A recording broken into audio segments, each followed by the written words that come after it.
So here we have the pieces that we need to make a start. First of all, I've got my fine firm tarlatan scrim that I use for the backing of all my artwork. This is available to purchase on my Etsy shop if you are interested. I also work with a mount. I find this really useful, so I choose a mount to the size that I know I want the finished piece to be, and then by offering the mount up periodically over the time that I'm making the piece, I can make sure that I'm happy with the final composition. So this is my working mount, and then I've got here a selection of cotton fabrics. I've got 4 pieces here. For the size of piece that I'm creating today, which is 4.5 inches square, I would recommend probably 4 or a maximum of 5 pieces is plenty to create the background. And then to go on top of that in a little bit, I've got 4 pieces of sheer fabric here in different shades of cream and green, couple of pieces of organza, and a couple of pieces of net. So first of all, you need to decide which order you want your strips of fabric to go in. You can put them in any order you wish. You can use the backs as well as the fronts. This one is slightly paler on the back if you wanted to use that. I would recommend going from one shade to another, so from the greens to the yellows or the yellows to the greens here. Rather than going alternatively. So what I'm going to do is I'm probably going to have that one first, and then the other green one, and then this one, which is a sort of a yellowy green, and then this one here like that. So now I've got my order. What I need to do now is actually secure them in place with a temporary fabric adhesive. So I use 505 spray for doing that. It only takes a little spray, and then you can actually hold them in place for long enough for you to stitch them without them moving around. So here you can see I've laid out the 4 pieces, and it just needs a light spray over the back of each one. Normally hold the spray can about 20 to 30 centimetres away so that you get a fine mist and you don't get any wet patches on your fabric.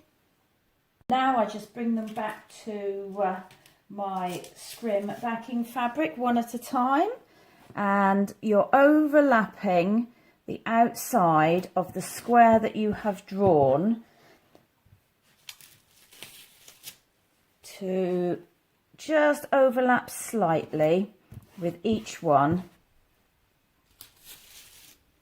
just popping them down like this.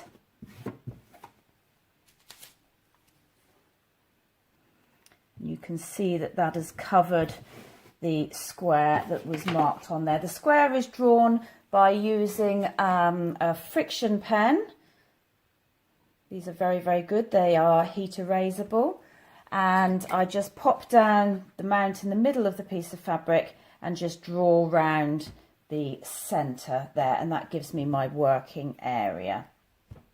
Okay, so next we need to actually secure those in place, and I've got my machine set up here with a clear thread in the top and a white bobbin thread in the bottom.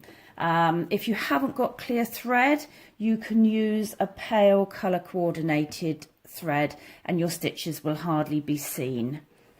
So what I'm going to do first of all is bring this in here and just bring up my bobbin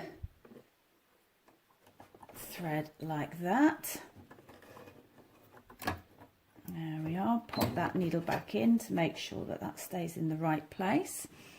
So we're just going to be coming down, going across and just stitching down each line just to secure those fabrics in place.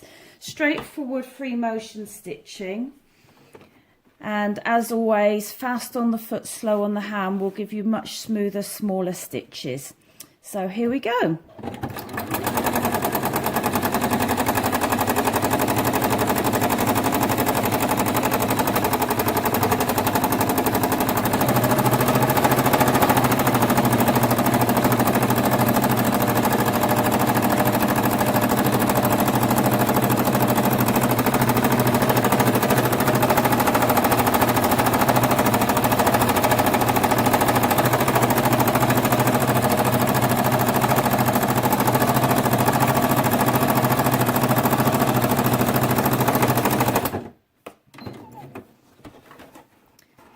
There we are. I will just cut those pieces there. Trim off the ends here as well.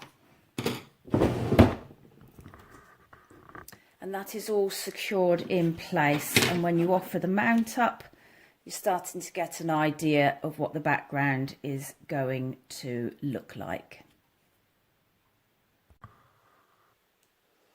So next, you can probably see, although it's more difficult to see than it is with the cotton fabrics, I've got my 4 strips of sheer fabric here. I've laid them out roughly in the order that I know I want to place them on. And again, I will lightly spray these as before.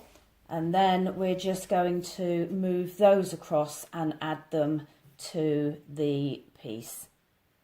So when you're adding these, you want to add them so that you overlap the joins of the cotton pieces that you've already stitched in place. So that will just help to blend things a little bit more. We will secure these down in a minute in the same way. And it just gives that sort of watercolory blend there.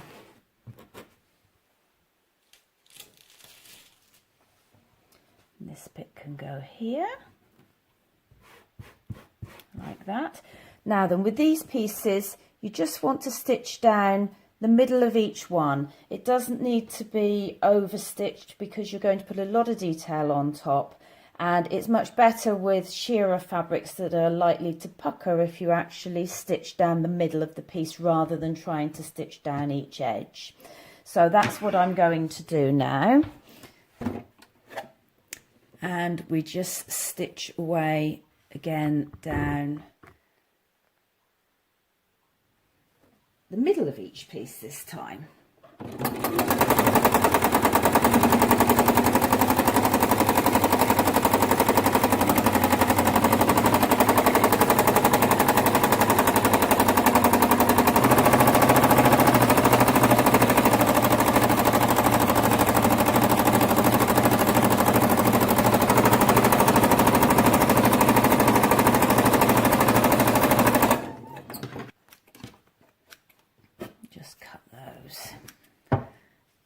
Now if I offer this up over the top now, you can start to see that that's really made a difference and has started to blend the background. So the next job now is to start to add some detail on top.